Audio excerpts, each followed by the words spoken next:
గణేష్ నవరాత్రి ఉత్సవాలకు అంతా సిద్ధమైందే. మండపాలకు ఖచ్చితంగా పోలీస్ పర్మిషన్ తీసుకోవాల్సిందేనని అధికారులు చెప్తున్నారు. దీనికోసం పోలీస్ శాఖ ప్రత్యేక ఆన్లైన్ పోర్టల్ను అందుబాటులోకి తెచ్చింది. ఆన్లైన్ ద్వారా దరఖాస్తు పెట్టుకుంటే పరిశీలించి పర్మిషన్ ఇస్తామని అన్నారు అబిడ్స్ ఏసీపీ ప్రవీణ్ కుమార్. గణపతి ప్రతిష్టాపన నుంచి నిమజ్జనం వరకు అన్ని వివరాలు పోర్టల్లో నమోదు చేయాలని చెప్పారు. ఇటు గణేష్ మండపం దగ్గర మైక్ పర్మిషన్ కోసం మీ సేవలో దరఖాస్తు చేసుకోవాలని అంటున్న ఏసీపీ ప్రవీణ్ కుమార్ తో Ram Prasad face to face. రాష్ట్ర వ్యాప్తంగా గణపతి నవరాత్రి ఉత్సవాలకు అన్ని ఏర్పాట్లు సర్వం సిద్ధమయ్యాయి. ముఖ్యంగా చూస్తే ఇటు గణపతి నవరాత్రి ఉత్సవాలకు సంబంధించి ఇటు నిర్వాహకులు ఉత్సవ కమిటీల ఏర్పాట్లు, అదేవిధంగా పోలీస్ శాఖ ఒక ప్రత్యేకమైనటువంటి పోర్టల్ని ఏర్పాటు చేసింది. దాని గురించి మనం అడిగి తెలుసుకుందాం. మన ప్రస్తుతం అబిడ్స్ ఏసీపీ ప్రవీణ్ కుమార్ ద్వారా అడిగి తెలుసుకుందాం. సార్ చెప్పండి, తెలంగాణ రాష్ట్రంలో ఇటు ఐడల్స్కు సంబంధించి ప్రత్యేకంగా ఎలాంటి పోర్టల్ అందుబాటులో తీసుకొచ్చారో, దానికి సంబంధించి ఎలాంటి ఏర్పాట్లు చేశారు? తెలంగాణ పోలీస్ పోర్టల్ అనేది ఈ గణేష్ ఉత్సవ దీని సందర్భంగా ఏర్పాటు చేయడం జరిగింది.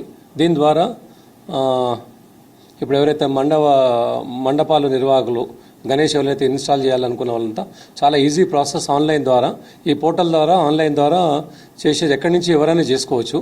సింపుల్ ప్రాసెస్ ఉంటుంది. దాని ప్రకారం ఆన్లైన్లో చేస్తే ఏంటంటే through police station and ACB ద్వారా దాన్ని మనము ప్రొసీడింగ్ ఇష్యూ చేయడం జరుగుతుంది. దాని ద్వారా ఏమవుతుందంటే అవన్నీ ఎక్కడెక్కడ ఇన్స్టాల్ అనేది మాకు ఒక ఇన్ఫర్మేషన్ ఉంటుంది, వాళ్ళకు ఉంటుంది. దాంట్లో ఆర్గనైజర్స్ ఎవరు అనేది తెలిసిపోతుంది. మనకు ఇన్స్టాలేషన్ డే నుంచి లాస్ట్ లిఫ్టింగ్ వరకు అన్నీ దాంట్లో పొందపరిచి ఉంటాయి. వెళ్ళేటప్పుడు ఏ వెహికల్ వెళ్తారు, ఏ రూట్లో వెళ్తారు, ఎక్కడికి వెళ్తారు, వెదర్ హుసేన్ సాగర్ సైడ్ పోతారా, ఎంటేటు పోతారా, ఏ రూట్లో పోతారా అనేది ఉంటుంది.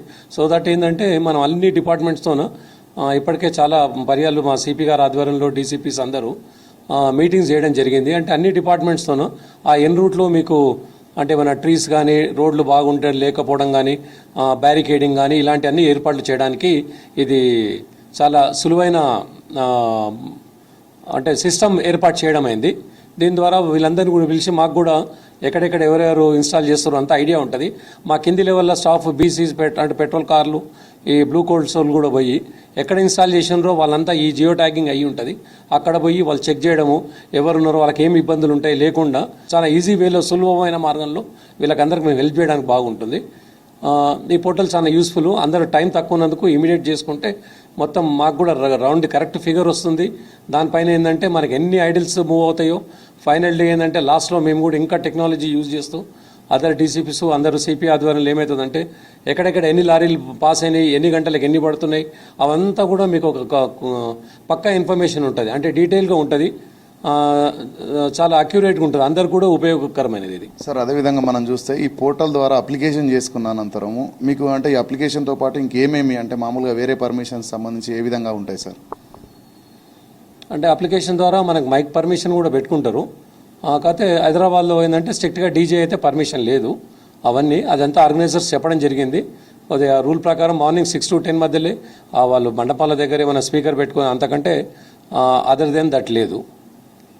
సార్ ప్రధానంగా మనం చూస్తే ఇటు హైదరాబాద్తో పాటు రాష్ట్ర వ్యాప్తంగా కూడా ఈ పోర్టల్ అనేది యాక్టివ్గా వర్క్ చేస్తున్న సందర్భంలో ముఖ్యంగా దానికి సంబంధించినటువంటి నిర్వాహకులతో మీటింగ్ ఏ విధంగా నిర్వహిస్తున్నారు సార్? రెగ్యులర్గా ఏంటంటే వాళ్ళు అప్లై చేసిన వాళ్ళందరినీ పిలిచి ఆర్గనైజర్స్ అందరినీ ఒక మీటింగ్ పెట్టడం జరిగింది. అంటే మా స్థాయిలో మా లెవెల్లో అవుతుంది, పైన డీసీపీ లెవెల్లో సిపి లెవెల్లో కూడా ఆల్ ఆర్గనైజర్స్ అండ్ అదర్ కమ్యూనిటీస్తోనూ మళ్ళీ మిగతా డిపార్ట్మెంట్స్తో కూడా ఈ మండపం వాళ్ళతో ఓ మీటింగ్ ఏర్పాటు చేసి వాళ్ళకి నిజంగా ఎక్కడన్నా వైర్స్ అడ్డం వస్తున్నాయి, ఎలక్ట్రికల్గా ట్రీస్ ఎక్కడన్నా ఉన్నాయా వాళ్ళతో కూడా మాట్లాడడం జరగడం అండ్ ఈ పోర్టల్ ద్వారా అందరికీ యూస్ఫుల్ ఉంది. సార్ అదేవిధంగా మనం చూస్తే గణపతి నవరాత్రులను 27వ తారీఖున స్టార్ట్ అవుతున్నాయి కదా, సో 11 రోజుల పాటు కూడా నిమజ్జనానికి సమయం కేటాయించారు కదా, సో ఎలాంటి సహకారం అంతా సార్ పోలీస్ నుంచి వాళ్ళకి? అదే చెప్పాను కదా, ఇవన్నీ మనకు పోలీస్ నుంచి నిరంతరం వాళ్ళతోనే ఉంటూ ఇవన్నీ మీటింగ్స్ కోఆర్డినేట్ చేస్తూ అందరికీ హెల్ప్ఫుల్గా వాళ్ళకి ఏది అంటే లొకేషన్లో ఏది ప్రాబ్లం రాకుండా వాళ్ళతో పాటే ఉంటూ వచ్చే బయట ఫోర్స్ కూడా వాళ్ళకి డిప్లాయ్ చేస్తుంటాం కాబట్టి ఎప్పటిదాకా నిరంతరం మనకు వాళ్ళ నెంబర్స్ ఉంటాయి, అన్నీ ఉంటాయి. సో అది కాకుండా మా డిపార్ట్మెంట్ పర్సనల్ కూడా ఉంటారు కాబట్టి వాళ్ళకి ఏమన్నా పవర్ ప్రాబ్లం ఉన్నా, అటు వాటర్ ఉన్నా, ఇంకే ఏ ప్రాబ్లం ఉన్నా కూడా మేమే ముందు ఉంటాము. ఇదంతా సిపి గారు చాలాసార్లు ఎక్సర్సైజ్ చేయడం జరిగింది దీనిపైన.